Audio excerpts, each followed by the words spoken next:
कितनी भी दुनिया की विदेशी ताकतें नेपाल की संस्कृति को मिटाने में झुक जावे, पर नेपाल की सभ्यता और संस्कृति को कोई फीका भी नहीं कर सकता है। बस नेपाल में जरूरत है तो दो चीजों की, हिंदुओं में एकता और सनातन की अखंडता। अगर तुम भी ऐसा चाहते हो तो सुनो राम कथा, उठो जागो और तब तक के लिए तुम राम के प्रेमी हो जाओ जब तक नेपाल के कोने कोने में राम राज्य ना आ जाए, तुम्हारे दिल में राम राज्य ना आ जाए, जब तक तुम्हारा बालक राम जैसा आचरण ना करने लगे, जब तक तुम्हारी बेटी और तुम्हारी बिटिया जानकी जैसे जानकी चरितामृतम पर ना जीने लगे। इसलिए मेरे पागलो सुनो राम कथा, गाओ राम कथा, कहो क्यों? राम कथा अति पावनी है, राम कथा मंगलकारी है, राम कथा जय जय करने वाली। संत और ग्रंथ दोनों परमात्मा तक पहुंचाते हैं। राम जी मंगलकारी है। जब अवतार हुआ, भगवान प्रकट भय। अयोध्या की एक कथा श्री विनीत जी सुनाते हैं। श्री विनीत बिहारी दास जी महाराज, जब लंकापति रावण का अत्याचार बढ़ गया,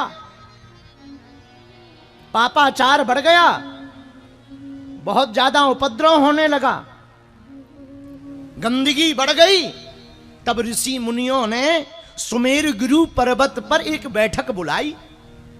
उसमें सब महात्मा गए, लेकिन धोखे से एक सुदर्शन नाम का छोटा सा बच्चा पहुंच गया। नाम था सुदर्शन। क्या नाम था? सुदर्शन। वो पहुंच गया, वहां पर चर्चा चलने लगी, ऋषि मुनि आपस में विचार करने लगे, आपस में वार्ता करने लगे। ऋषि मुनि कहते लंकापति रावण बड़ा अत्याचारी है, कौन बचाएगा?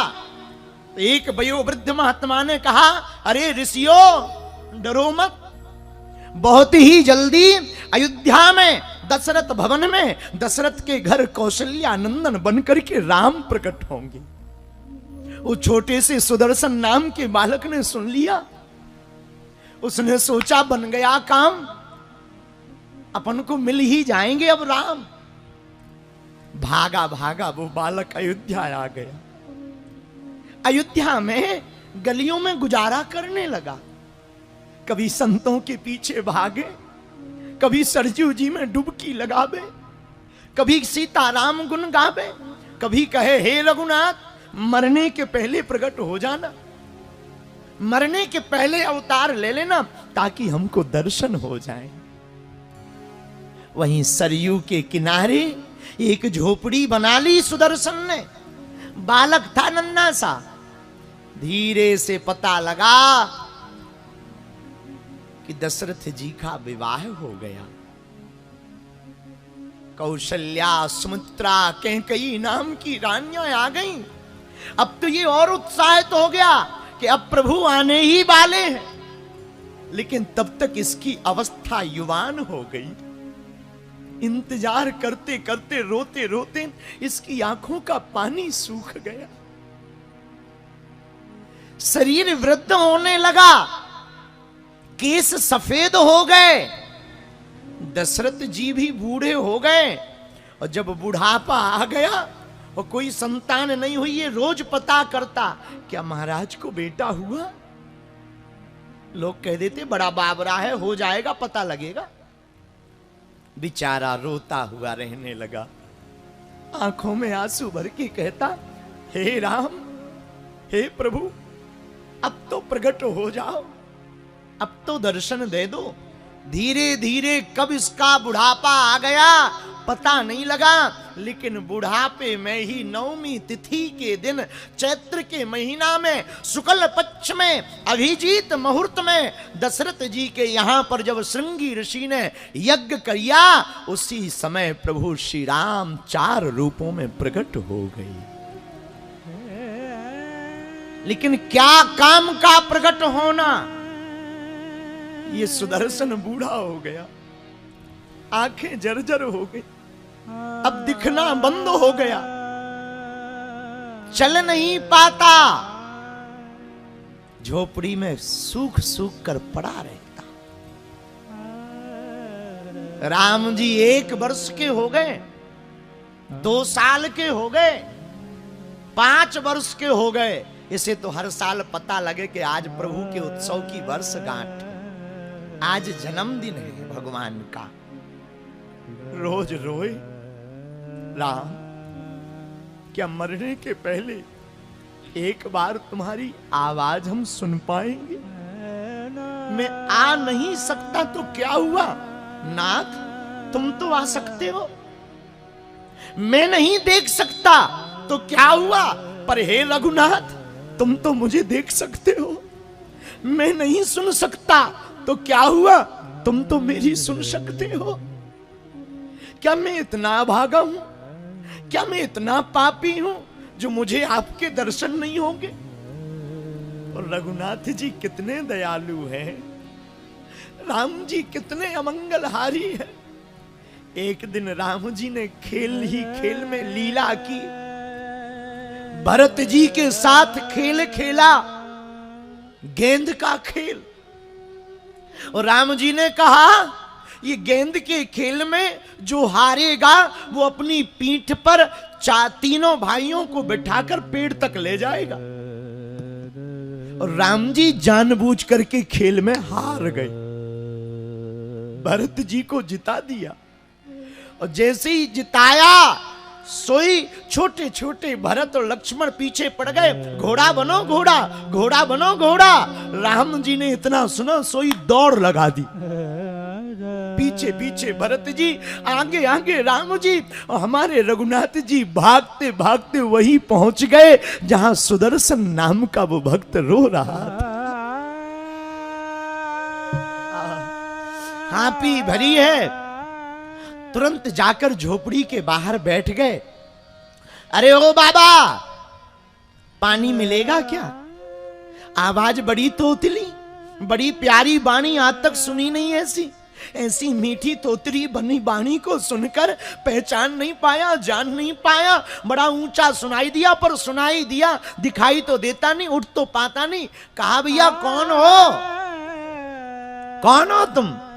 धीरे से तोतली बाणी में रघुनाथ जी 7 साल के हो गए, मुस्कुराते हुए कहते हैं बाबा हमारो नाम श्री राम है।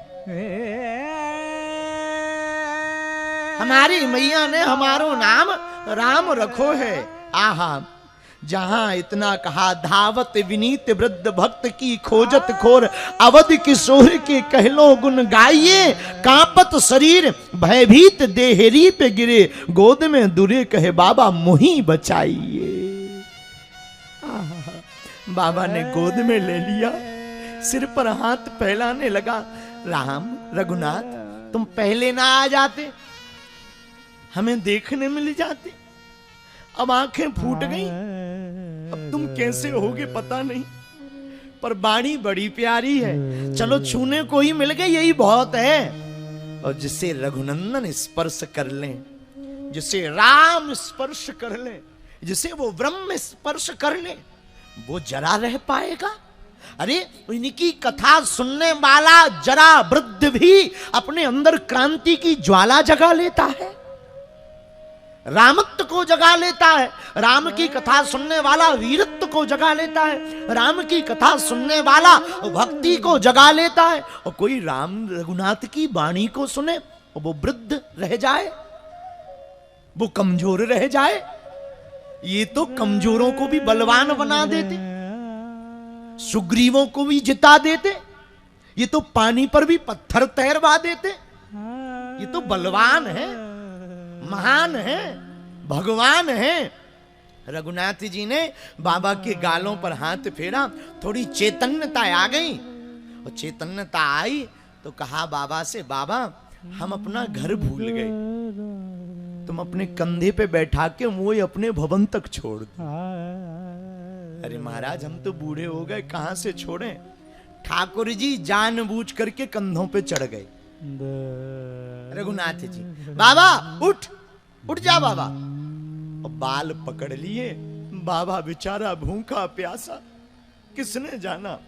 भैया, महात्माओं को और भक्तों को सब नहीं पहचान पाते हैं। ना ना ना, इन बिगड़े दिमागों में भरे अमृत के लच्छे हैं। अरे हमें पागल ही रहने दो, हम पागल ही अच्छे हैं। ये महात्मा तो कभी पागल दिखाई देते हैं, कभी कुछ दिखाई देते हैं। बेचारा दोनों पैर पकड़े रघुनाथ जी कंधों पर बैठे जा रहे। राम जी को देखकर कोई फूल माला दे रहा, राम जी थोड़ा अपने गले में लगावे, फिर उसके गले में डाल दे। कोई मिठाई ला रहा, ठाकुर जी ऊपर बैठे बैठे थोड़ा खुद खा रहे और धीरे से उसके मुंह में भी खिला रहे।